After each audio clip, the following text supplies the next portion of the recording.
Your relationship with money was decided before you ever earned your first dollar. And most people will never figure out why they can't break free. Financial success isn't about spreadsheets or equations. It's about psychology, the invisible forces shaped by your parents, your generation, and experiences you barely remember. This video breaks down the most counterintuitive truths about wealth, inspired by Morgan Housel's The Psychology of Money. By the end, you'll understand why smart people stay broke and average people build fortunes. Do something wild. Two people can look at the exact same investment and come to completely opposite conclusions. And both can be right. Why? Because your financial instincts were programmed during your formative years, and everyone's experience is different. Why? If you were a teenager in the 1980s, you watched the S&P 500 explode. Stocks felt safe, exciting, obviously the right choice.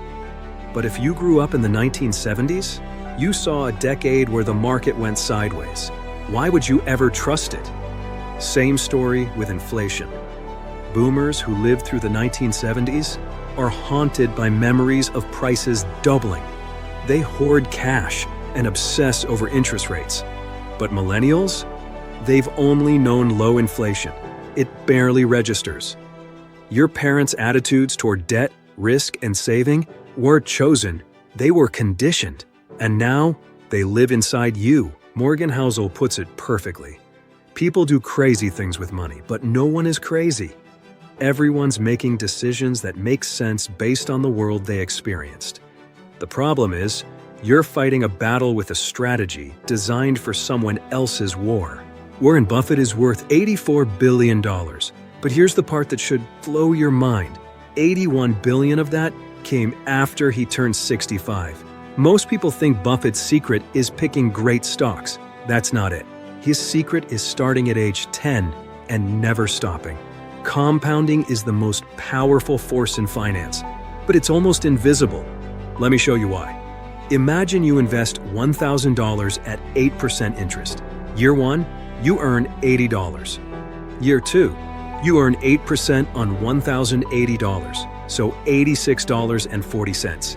You're earning interest on your interest. Fast forward 30 years and that $1,000 becomes $10,000. Not because you're smart, but because time did the work. Now here's the kicker. If Buffett had lived like most people in their 20s, spending, traveling, delaying serious investing until age 30, and then retired at 60, his net worth today would be around $12 million. Not $84 billion, $12 million. That's a 99.9% difference. Same skill, different timeline. Or look at Jim Simons, one of the greatest hedge fund managers alive. His average annual return? 66%. That's 3 times better than Buffett's 22%. Yet Simons is worth $21 billion, 75% less than Buffett. Why? Because Simons didn't hit his stride until age 50. He had half the runway. If Simons had started as early as Buffett, his net worth would be over $63 quintillion, a number so big it's meaningless. But it proves one thing: time is the ultimate multiplier. Skill matters, but starting early matters more. Here's a strange fact. Over the last century, life has gotten objectively better. Medicine, technology, wealth, all up. Yet every generation is convinced everything's falling apart. Why are we so pessimistic? Because good things happen slowly. Bad things happen fast. A stock market that gains 140% over 6 years barely makes the news. But a 40% crash in 6 months? Front page. Government intervention. Panic. Every year, 500,000 American lives are saved because of medical advances made over the last 50 years. But that's invisible. A plane crash that kills 200 people? That dominates the news cycle for weeks. Terrorism, disasters, market crashes, they grab our attention because they happen now. Progress sneaks up on you over decades. But here's the truth. If you zoom out, optimism wins. The economy grows. Markets recover.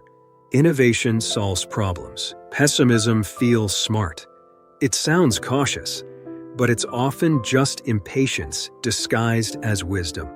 In 1968, there were 300 million teenagers on Earth. Only 300 of them attended a private school in Seattle that had access to a computer. One of those 300 kids was Bill Gates. Gates is brilliant, hardworking, visionary. But let's be honest, he also won a lottery ticket, a 1 in a million advantage that most people never get. And Gates knows it. He once said, "If I hadn't gone to that school, Microsoft wouldn't exist." But here's the part of the story no one tells. There was a third kid in that computer lab, Kent Evans. Just as smart as Gates, just as driven. He could have been a co-founder of Microsoft. But Kent died in a mountaineering accident before he graduated high school. The odds of that? Also 1 in a million. Gates got extraordinarily lucky. Kent got extraordinarily unlucky. Same school, same opportunity, completely different outcomes. Houso calls this the close sibling of luck, risk. They're two sides of the same coin. You can do everything right and still lose. You can stumble into success you didn't fully earn. The lesson isn't to dismiss hard work. It's to stay humble. Success is never just skill, and failure is never just incompetence. The world is messier than that. People want money to buy happiness, but what they're really after is freedom. Housel's definition of happiness? The ability to do what you want, when you want, with who you want, for as long as you want. And here's the irony. Most people chase wealth by giving up the very thing wealth is supposed to buy: control over their time. They work 80-hour weeks, answer emails at midnight, sacrifice weekends, all to afford a bigger house or a nicer car. But those things don't make you happy. What makes you happy is autonomy. Studies back this up. The strongest predictor of life satisfaction isn't income, job title, or house size. It's control over your own schedule. So here's the real question. Are you building wealth to buy freedom? Or are you trading freedom to look wealthy? Because if you don't control your time, you're not rich. You're just busy. Heinz Berggruen fled Nazi Germany with nothing. Decades later, he sold part of his art collection for over 100 million euros. How did he do it?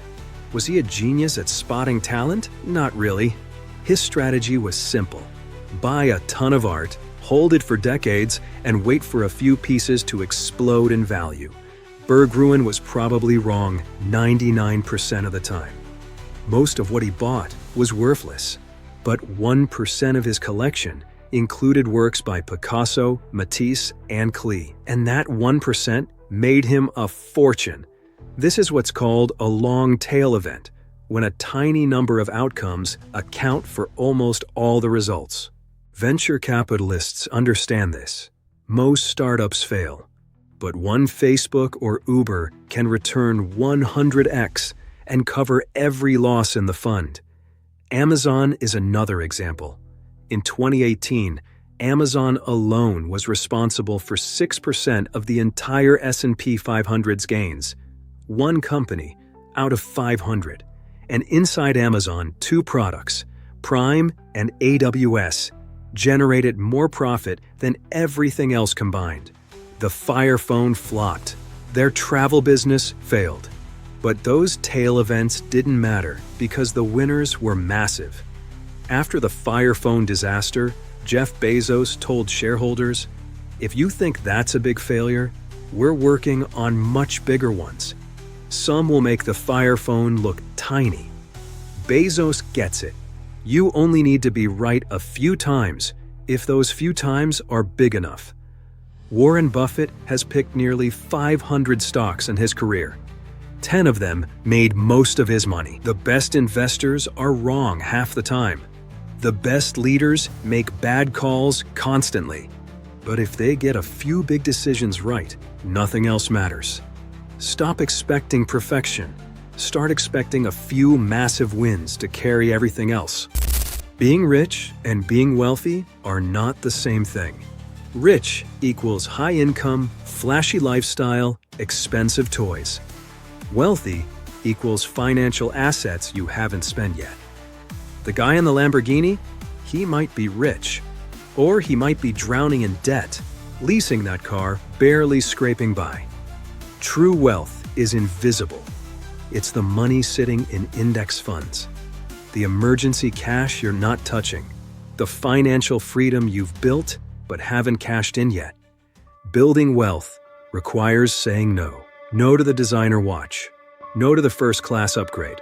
No to the new car every 3 years. Every dollar you don't spend is a dollar working for your future. But we're trained to do the opposite. We think wealth means consumption. It doesn't. Wealth means restraint. The irony? The wealthiest people often look the most average. They drive old cars, live in modest homes, don't post their portfolios on Instagram.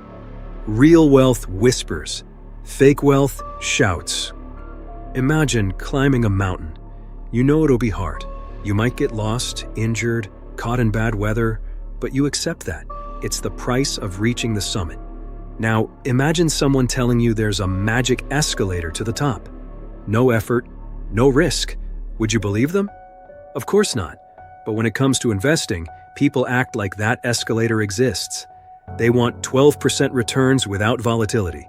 They try to time the market, selling before crashes, buying before booms. They want the reward without the price. But here's the truth. Volatility is the price of admission. If you want long-term gains, you have to stomach short-term chaos. From 1950 to 2019, the stock market returned 11% annually. But over those 69 years, there were brutal crashes, recessions, and panic. Most people couldn't handle it. They sold during the dips, trying to avoid the fee. But the fee isn't optional. You can't steal your way to wealth. You have to pay the emotional cost, fear, uncertainty, doubt, and stay in the game. The best investors don't avoid volatility. They accept it as the price tag and move on. Bernie Madoff ran a $65 billion Ponzi scheme. Rajat Gupta was a billionaire who committed insider trading. Both had everything, and it still wasn't enough. This is called the hedonic treadmill. Every time you hit a goal, you move the goalpost. $100,000 feels amazing until you want $500,000. Then $1 million. Then $10 million. The pursuit becomes endless. And if you never define enough, you'll chase money forever. So ask yourself, what does enough look like? Because without that answer, no amount of wealth will ever feel like success. Money isn't just math, it's psychology. And once you understand the forces shaping your decisions, compounding, luck, tail events, and time, you can finally stop fighting yourself and start building real wealth.